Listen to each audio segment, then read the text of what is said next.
Hi, friends. Today I'm going to introduce you to the new version of my podcast, as well as introduce you to my new co host. Stick around. Hello, everyone. Oh my gosh, it has been a long time since I've recorded my podcast. I honestly don't even know how long it's been. That's how long it's been. Oh, okay, wait. I see that I put one up in January of this year. Okay, so it's been like 10 months.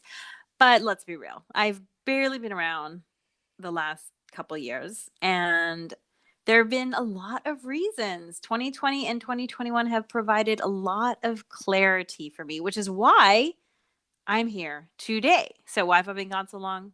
Well, there's just been this pandemic thing, but also the elders in my family have needed a lot of my attention. There have been a lot of health issues. And all of that is to say that I've had a lot of valid reasons to retract inward and give myself the grace to not do everything. And podcast was one of the things that fell to the side. But out of 2020 came something really exciting and new, which is why I'm here today. So, for those of you who've listened to my podcast, you are no stranger to the fact that I love brain science and productivity and mindset and goal setting. I'm a big nerd about that stuff. I've talked about it frequently in previous episodes. And well, I'm happy to introduce you to my renamed show, the Beyond Your Wildest Dreams podcast, or BYWD, as we'll be calling it. But really, I should say our podcast. And the reason why is because I have a co-host. So I'd like to introduce you to my friend, co-host, and general awesomeness that is Natasha Corrigan. Hi, what's up, everyone? So happy to be here. That's quite an intro. Thanks, Allegra. You know it. Mm-hmm. So Natasha is a dear friend of mine. We've known each other for about 7 years. And the easiest way to explain our friendship is that it's more like our entire families are friends, because our partners are friends, our kids are friends, our dogs are friends.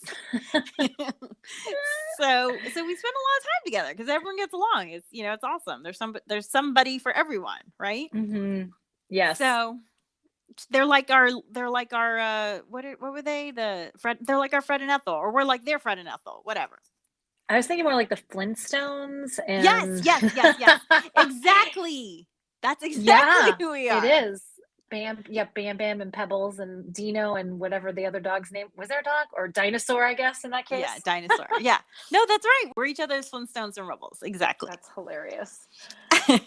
So like me, Natasha is an entrepreneur and educator, and we also share a love of hiking and camping and nerding out on brain science. Mm-hmm. Definitely. And dogs. Let's not forget the dogs. Yes, the dogs. We love our dogs. So while our kids would be playing or we'd be on a hike, Natasha and I started talking, and out of that came Beyond Your Wildest Dreams. Mm-hmm.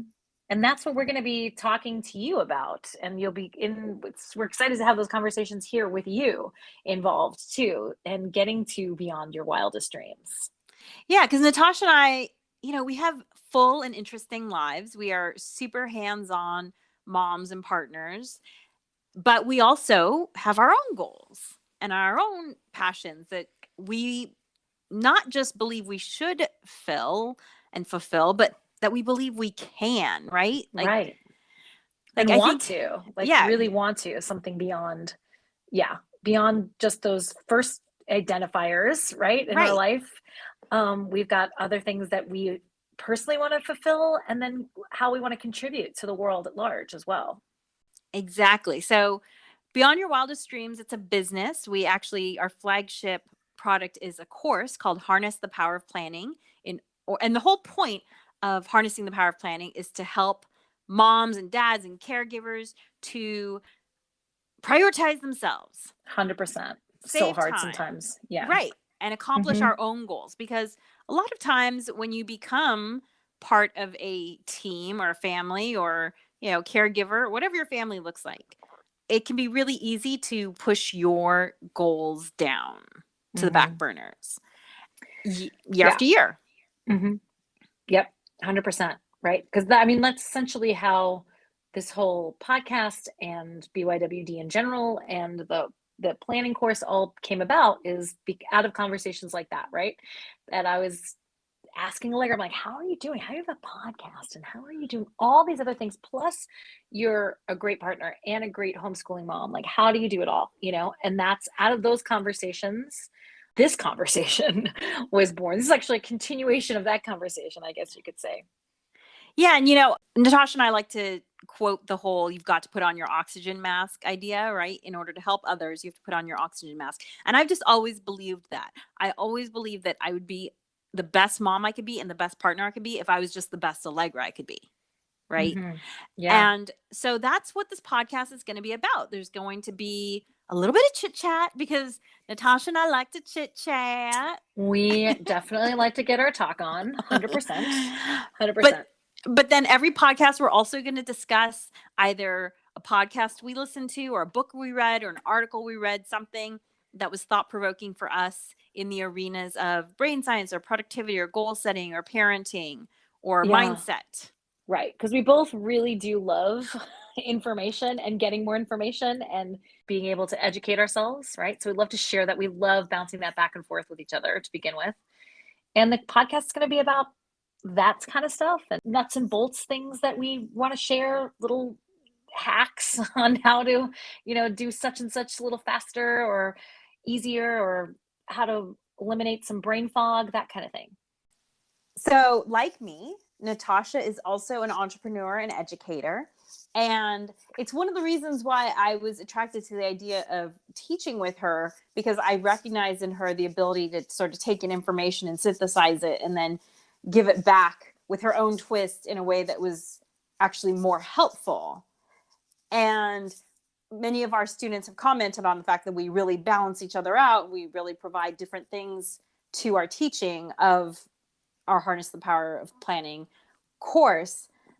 And so, for instance, I'm going to drop one of our Tadao. I love this one. Go ahead. Okay. So we were talking about visualization and how there are parts of visualization that are positive, but there are surprising parts of visualization that can be counterproductive. And it's interesting because visualization is something that you hear a lot, and a lot of people are still spouting a form of it that is counterproductive. And really, it took Natasha and I talking together for quite a bit of time to realize what was productive visualization and what was unproductive visualization. Yeah, really unpack that. Yeah, and we've shared this with people. This is something that we talk about in our course, right? So here we go. Huge tip, y'all. Huge tip. Because I've shared this with people and they'd be like, yes, oh my gosh, you nailed it. Okay, so here it is. The form of visualization that most people think of when they hear that word is this idea of sitting down and just in really, really great detail imagining the thing that you want to happen, right? So if you are an athlete, let's say, right, standing on the Olympic podium and your national anthem is playing and you are wearing your colors and the wind's blowing, whatever, right? Or let's say if you're a screenwriter and it's getting up at the podium and it's accepting that Oscar and you have your speech prepared and you have your outfit prepared, right? That is counterproductive visualization. But wait, Allegra, we've been told multiple times that if we think about it, our brain doesn't know any different, right? If we're thinking about it or if we're experiencing it, our subconscious doesn't know the difference. And that's the problem. That is the problem. Yeah, that's the problem. It can be so satisfying that your brain then thinks, well, I've already got the thing, so I'm not really going to give you any of the chemicals that you need to spur you on in order to actually get your goal. Right. You feel satisfied, and actually it's interesting, the first example you gave of the athlete on the podium and that feeling of winning the Olympic medal and what it smells like, and what it sounds like, what it feels like, and the tingling on the goosebumps on the skin and all that kind of stuff. That is, that's counterproductive in that regard. But the brain science does support that athlete, for the years of their training, should mentally visualize, what it feels like to first, jump off the edge of the pool and hit the water, and what it feels like to go ahead and go through the water and that kind of thing, right? Because in that regard, in the regard of like firing muscles and muscle memory and that type of thing, it's extremely effective, right? That's really one of those things, again, that your brain doesn't know the difference. You're firing those muscles. You're creating that muscle memory, which, by the way, is not real muscle memory. It's like brain memory, but that's for another. That's a topic for another time. Synapse memory. Thank you. But it's counterproductive when it comes to like the achievement aspect, right? So like not the process of winning the 500-meter dash. Is that a thing with swimming? I don't know. Like winning that thing, and firing the muscles and that, or how you'd perform it, the performance portion of it, as opposed to like the achievement or the goal part, in this case, the gold medal that you win. And then your body, then you're like, oh, I feel super satisfied. Like, I don't feel like I need to get that gold medal because I already felt like a gold medal. That's the part that's counter. And that's crazy, right? When we first heard about that, I was just like, what? To find out that was counterproductive was wild to me. But then we sat with it for a minute. It makes sense. And so we distilled it down to this basic rule of thumb. Visualize the action, not the outcome. Mm-hmm. Right? So just like Natasha said, if you're an athlete, it's great to visualize running the race. That's the action. You don't want to visualize the outcome, the standing on the podium. If you're a screenwriter, going back to that example, visualize yourself writing every day and just, busting out those, whatever, 1,000, 2,000, 5,000 words you need, whatever. If you're an artist, visualize yourself painting, not selling the painting.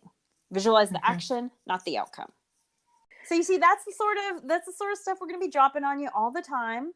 Yeah, we hope that you really, we hope you geek out on this stuff like we do.